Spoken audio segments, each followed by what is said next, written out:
One of President Trump's first actions in office was creating, as I just said, 2 councils of high-powered CEOs. One chief executive left when he backed out of the Paris climate change agreement. More left after his remarks about Charlottesville on Saturday. Several more resigned this morning. This afternoon, Mr. Trump suddenly disbanded both groups. In his usual fashion, he did it by tweet, saying rather than putting pressure on the business people of the Manufacturing Council and Strategy and Policy Forum, I am ending both. Thank you all. The tweet pronouncement came shortly after the CEO of 3M resigned from the American Manufacturing Council. Before that, the CEOs of Merck, the Alliance for American Manufacturing, Under Armour, Intel, and 2 officials from the AFL-CIO all resigned, citing Trump's response to Sunday's protests. Joining me to discuss the fallout of Paul English. Paul is the current CEO and co-founder of Lola Travel. He also co-founded the travel site Kayak, and he's the subject of a great Tracy Kidder book. It's called A Truck Full of Money. Good to see you again. Dan Primack is not the subject of the book yet. He's the business editor for the online political news site Axios. Good to see you. Larry Summers wrote that it was an abdication of moral responsibility for business leaders to associate themselves with Trump, saying they should all quit. This is before Trump essentially said, you can't quit, you're fired, essentially, today. Is Summers right? I think he was. I think there's a moral responsibility you have to have as a leader of teams. You have to be a leader not just in terms of making money, but what's the moral compass for a company. And you also have an accountability not just to the company and your stockholders, but to your family. You know, I'm a dad. I got to think about my actions, how they impact my kids' view of the world. Would you have quit? I absolutely would have quit. And if you convinced yourself, you sat down with your fellow executives in your company, and they said, you're going to get hurt because of this financially, not personally, you're going to financially be hurt, what do you say then? I mean, the way I view my actions as a CEO is I'm a father first and a CEO second. So I got to do what my first instinct is to do what's right for my family. And I think to do what's right for my family is not to align myself with a racist.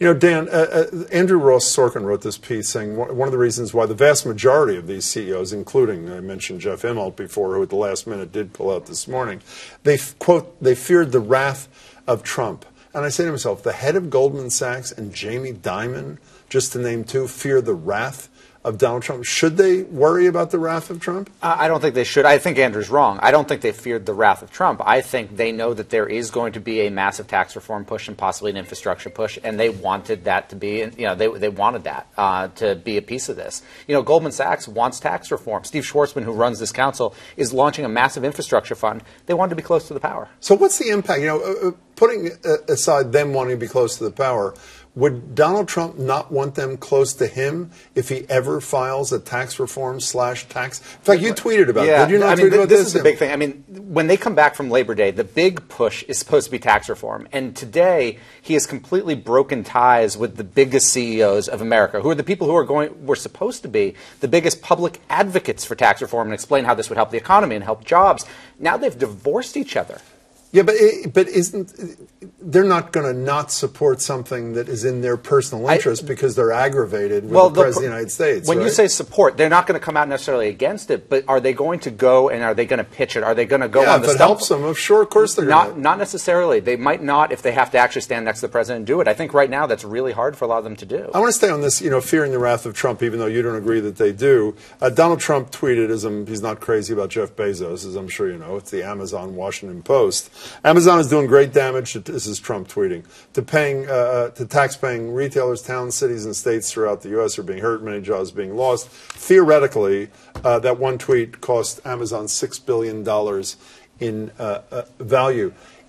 Does a CEO like the head of Merck or the head of Under Armour, does his company take a hit or does he benefit from standing up to Donald Trump in this environment? I know you're talking about principle. Can we step back from principle just for a minute? I know it's uncomfortable for you, but it's a bottom line kind of thing. Does it help or does it hurt in this era if you say, I'm not taking that kind of crap anymore from the President of the United States? Yeah, I saw an article a couple of months ago where it looked at all the companies that Donald had tweeted against, and they all were doing better in the stock market than when he first took them down. So, and you think there's a clear correlation there? I think there might be. And while maybe Amazon did take a short-term hit, Amazon's an extraordinary company. They're doing just fine. So do you? Paul's right on the numbers. If you look, usually after the tweets, there is a dip. There's that first dip. But granted, the whole market's gone up. But in the long term, the stocks have done fine. Wait a second. But the stocks, I want to be clear. You both seem to be saying, and the stocks don't just do fine ultimately, but do better than they might have otherwise because their leaders stood up to the President? I don't know if that's why. Most stocks have done well over the last 6 months, whether Trump has tweeted about them or not. Can you think of an historical situation where leaders have been, I don't, maybe an individual industry, I mean, we don't remember, but we all know JFK standing up to U.S. Steel and some of those, but other than individual industries where there was a conflict, is there a historical precedent for there being this kind of divide between theoretically a business-friendly president, which is almost all of them, I should say, and the leaders, the key leaders in the business community? On this broad level, no. I mean, look, there was some big divergences between the Bush administration at the end and some people on Wall Street for how he wanted to deal with the financial crisis. But in general, no. Look, and he goes back on these things very quickly. Remember, Ken Frazier, the CEO of Merck, go into Trump's Twitter feed, 3 weeks ago, he's praising him for bringing jobs to the country. And even yesterday, he said, these guys can leave, it doesn't matter, I'll add tons more. 24 hours later, they all quit. Yeah, but I mean, he also trashed the Merck guy the second. Right, that's my point. Now he has more time to screw people on drug prices. So what are these CEOs, if you're sitting around with your fellow CEOs and they say, okay, we did this, and we forced him, which they obviously did, to disband these councils, which is relatively embarrassing, I think, to the administration. What do they do next? What do they do next to continue the fight if they really believe that their responsibility as fathers and as citizens of the United States means they've got to stand up to intolerance and racism and whatever? What's the next move? I mean, I think the first thing is having discussion at your company and making sure that you do have a moral compass and that people at your company know that you stand for what's right, you stand for diversity and inclusion. Do you do that, by the way, if you were in this position, you said you would have resigned in a minute because you're a father and but would you have sat down and talked to your key people? I don't just mean your colleagues on the same level. Would you have talked to your people and said, this is what I'm going to do and that's what I'm going to do it? Yeah, definitely. I had a conversation with my team today when I knew you invited me onto the show. Saying what? Just tell them what I anticipated we're going to be talking about here. And were you right? Yeah, I mean, did I miss anything? No, I think this is it, pretty much. The dilemma you have as a CEO, where you're trying to sell products to Democrats and Republicans, and do you come out with a position that in a country that's so divided, and how do you reconcile what you're trying to do for the business versus what you're trying to do as a moral leader in society? And you opted on the moral leader side. Good to see you, Paul. All right, great to see you. Thanks a lot. Dan, take care. Thank you, Jim. Thanks, really good to see you both.